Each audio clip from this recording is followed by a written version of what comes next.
mana pada Ramadan kali ini kita bersama kumpul di kelas ini untuk melaksanakan acara edukasi ini.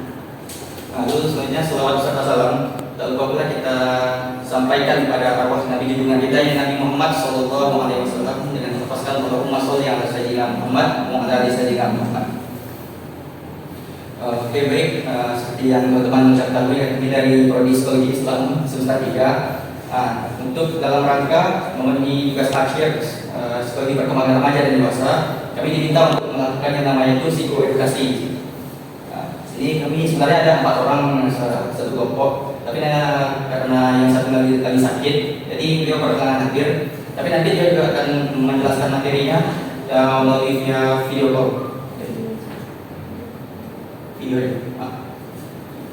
Oke, baik, langsung saja kita masuk ke materinya. Dimana di sini kami mengambil tema kenakalan remaja. Nah, seperti yang sudah teman-teman lihat di sini, judul dari edukasi kami yaitu mencari solusi komprehensif untuk mengatasi kenakalan remaja. Nah, sebelum kita masuk ke solusinya, pastinya kita harus tahu dulu sebenarnya apa itu remaja dan apa itu kenakalan remaja. Nah, materi ini akan dijelaskan oleh presentator pertama itu Ferina Bila. Pada Bila silakan. Baiklah. Di sini saya akan menjelaskan kepada teman-teman tentang apa itu remaja. Teman-teman sendiri pasti sudah tahu kan apa itu remaja. Nah, menurut Sandrock, itu remaja itu sekitaran usia dari 12 sampai 20 tahun. Ada juga yang bilangnya dari 11 tahun sampai 21 tahun. Jadi, pada usia itu remaja ini telah melampaui masa kanak-kanak, tapi belum matang untuk menjadi dewasa. Jadi bisa dibilang itu adalah masa transisi dari anak-anak ke dewasa. Nah, selanjutnya setelah kita tahu apa itu remaja, nah kita pasti penasaran dengan apa itu kenakalan remaja kan? Jadi di sini saya akan melanjutkan tentang apa itu kenakalan remaja. Kenakalan remaja itu pasti kalau teman-teman dengar kenakalan remaja pasti relatif kan pikirannya. Nah, di sini kenakalan remaja itu disebabkan oleh pelampiasan masalah yang dihadapi oleh remaja itu sendiri dan adanya tindakan menyimpang. Jadi menurut Sandrock, kami ngambilnya dari pandangan Sandrock ya. Kenakalan remaja itu adalah kumpulan dari berbagai perilaku yang tidak dapat diterima secara sosial sehingga terjadinya tindakan kriminal seperti tawuran, mabukan, terus ada juga yang bolos sekolah dan lain-lainnya. Jadi itulah yang disebut dengan kenakalan remaja yang sekarang ini sangat merajalela di kalangan remaja seperti SMP, SMA gitu. Jadi di sini setelah kita tahu apa itu kenakalan remaja, jadi pasti teman-teman ingin mengetahui apa itu penyebab-penyebab terjadinya kenakalan remaja. Nah, ke penyebab-penyebabnya itu selanjutnya akan dijelaskan oleh Bang Harvin. Pada Harvin dipersilakan. Oke, terima kasih tadi kepada Dula yang telah menjelaskan terkait dengan apa itu pengertian remaja dan apa itu pengertian kenakalan remaja. Nah, selanjutnya itu kenakalan remaja ini seperti yang dibilang Kak Dila tadi, pasti ada penyebabnya kan, faktor penyebabnya. Nah, di sini faktor penyebab itu sebenarnya terdiri dari 2 sebenarnya, ada dari faktor internal dan faktor eksternal. Nah, di sini pertama contoh faktor internalnya itu adalah krisis identitas pada remaja. Karena pada fase ini remaja itu masih belum mengetahui apa itu tujuan hidupnya, mana dia ingin membawa hidupnya gitu. Nah, pada akhirnya nanti dia malah mencoba-coba segala tindakan yang pada akhirnya itu malah merujuk ke tindakan menyimpang tadi, seperti yang dijelaskan tadi kan, kenakalan remaja itu tindakan yang menyimpang dari aturan-aturan dan norma-norma sosial yang ada di masyarakat. Lalu selanjutnya faktor internal selanjutnya sebenarnya ada lagi itu faktor ketidakstabilan emosi. Remaja sendiri sebenarnya secara emosinya dia belum bisa mengendalikannya secara baik gitu. Jadi dikarenakan emosi yang belum stabil tadi itu, dia pasti akan mudah terbawa perasaan jika dia mungkin diprovokasi oleh orang lain gitu. Contoh misalkan seperti tawuran antar sekolah gitu kan.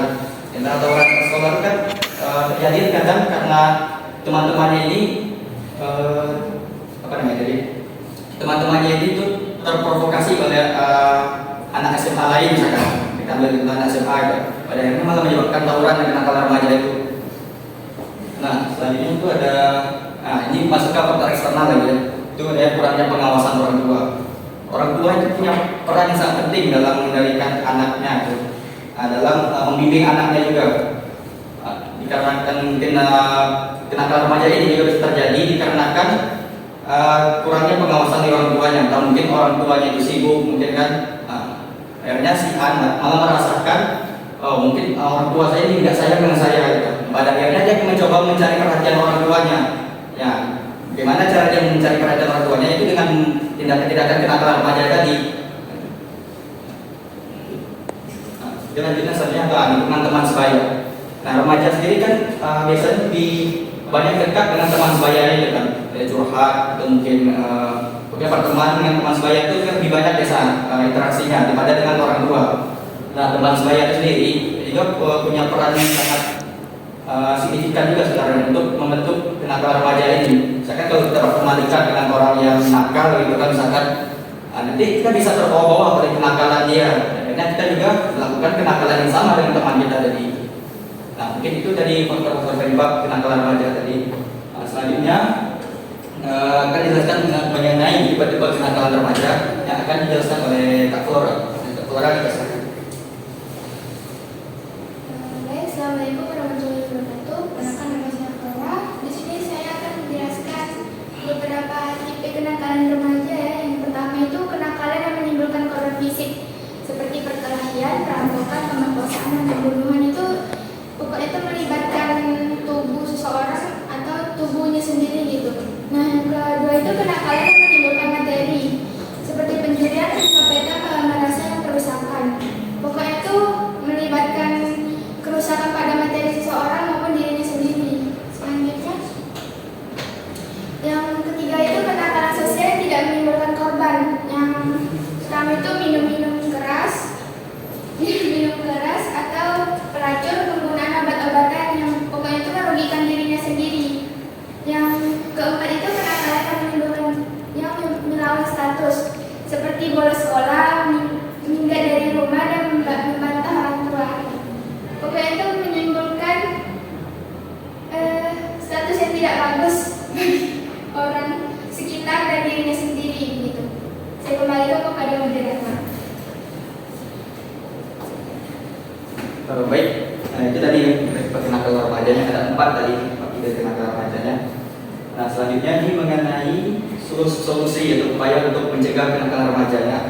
Nah, seperti saya bilang tadi itu teman kami yang tidak bisa hadir tadi 1 orang, ini mungkin akan dijelaskan via video aja.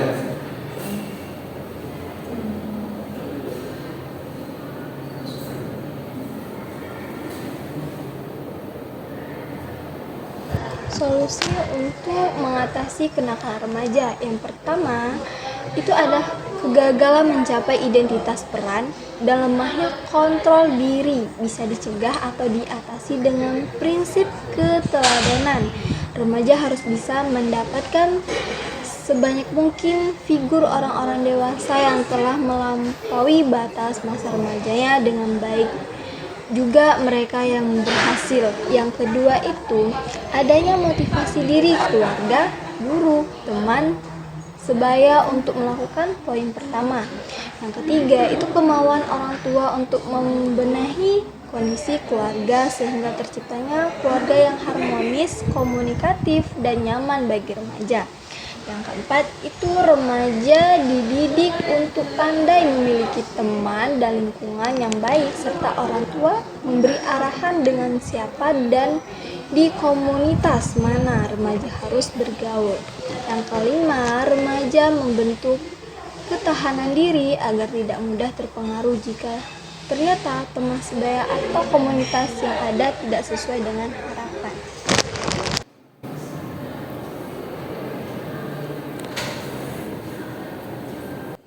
Upaya untuk menjaga kenakalan remaja. Yang pertama, peran orang tua. Yang pertama itu menanamkan pola asuh yang baik pada anak sejak prenatal dan balita. Yang kedua, membekali anak dengan dengan dasar moral dan agama. Yang ketiga itu mengerti komunikasi yang baik dan efektif antara orang tua dan anak. Yang keempat itu menjalin kerjasama yang baik dengan guru. Yang kelima, menjadi tokoh panutan bagi anak dalam perilaku maupun dalam hal menjaga lingkungan yang sehat. Selanjutnya itu masuk ke peran guru. Yang pertama, bersahabat dengan siswa. Yang kedua, menciptakan kondisi sekolah yang nyaman. Yang ketiga, memberikan keleluasaan siswa untuk mengekspresikan diri pada kegiatan ekstrakurikuler. Yang keempat, menyediakan sarana dan prasarana bermain dan olahraga. Yang kelima, meningkatkan peran dan pemberdayaan guru BP.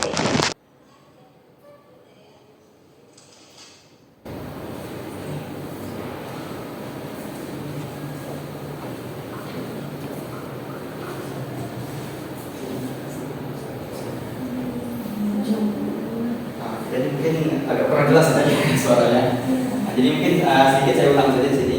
Jadi upaya untuk mencegah tindakan remaja. Pertama itu pastinya ada peran orang tua dan guru di sini kan. Nah, mana dari orang tua dan ini harus menanamkan pola asuh yang baik pada anaknya.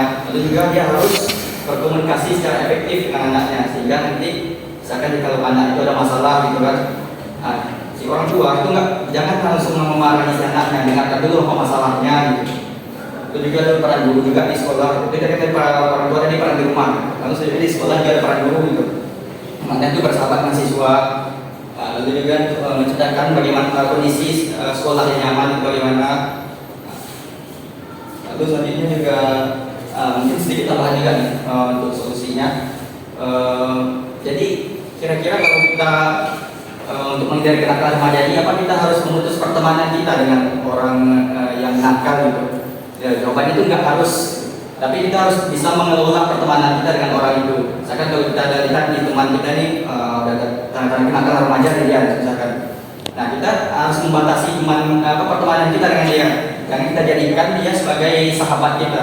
Kita boleh tetap berteman, boleh tetap berkomunikasi dengan dia, tapi jangan sampai dijadikan seorang sahabat gitu. Ini mungkin sekian mungkin presentasi dari kami itu. Mungkin kalau di sini ada kira-kira nggak teman-teman yang punya pertanyaan terkait masalah ini? Ada? Sangat membutuhkan pertanyaan dari semua.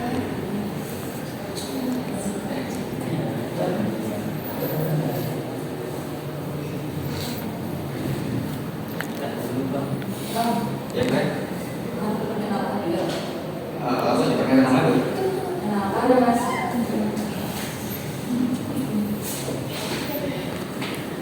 Nama saya Ahmad Binsa. Saya ingin bertanya, bagaimana cara kita untuk melepaskan diri dari lingkungan yang tidak sehat itu, sedangkan kita terbawa sama orang-orang yang benar itu. Jadi bagaimana cara kita melepaskan dan pengen kita akrab dengan mereka gitu.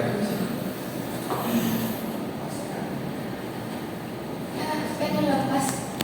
Maksudnya kayak bukan kayak lebih kayak kita bisa nih kayak di tongkrongan itu yang lainnya ngerokok, misal satunya nggak ngerokok, tapi kalau misalnya ini nggak ngerokok kan pasti rokok lah, masa kalian dimanyain gitu loh. Jadi otomatis kita ikut gitu kan. Bisa. Kalau tanggapan Dora ya, yang kayak gitu kan nggak perlu masukin ke hati, sama nggak perlu terlalu dipikirin karena mana kayak gitu. Kalau menurut kita itu tidak baik, jangan dilakukan juga. Ya pokoknya itu tetap sama diri kita masing-masing. Kalau misalnya kita udah dekat sama dia, ya coba untuk tidak terbawa arus sama yang telah dilakukan yang buruk-buruk itulah. Pokoknya itu ambil aja yang positifnya, jangan ngambil yang negatif. Mungkin ada gambaran. Jadi intinya kita harus bisa mengontrol diri kita sebenarnya itu ya. Saya kan seperti saya nggak merokok sebenarnya. Cuman di pertemanan saya ada beberapa orang yang tidak merokok. Kadang saya juga diajak gitu. Nih coba rokok, nih coba lah. Nah tapi kan saya punya pendirian sendiri. Kalau saya nggak ingin merokok, karena merokok itu pasti saya banyak efek negatifnya ya. Jadi sedikit kontrol diri kita. Kira-kira itu gimana? Bisa. yang ingin bertanya? Untuk sudah cukup paham dengan materi kami? Nah, oke lah, kalau nggak ada lagi yang bertanya, kita akhiri saja ya pertemuan kita pada hari ini. Semoga ini bisa bermanfaat bagi kita semua. Ya. Dan juga kami sekali mengucapkan terima kasih kepada teman-teman semua yang sudah mau berpartisipasi dalam acara edukasi kami.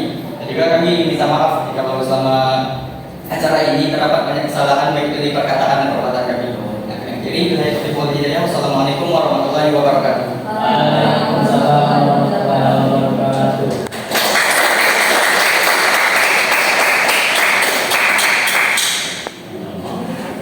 Bisa.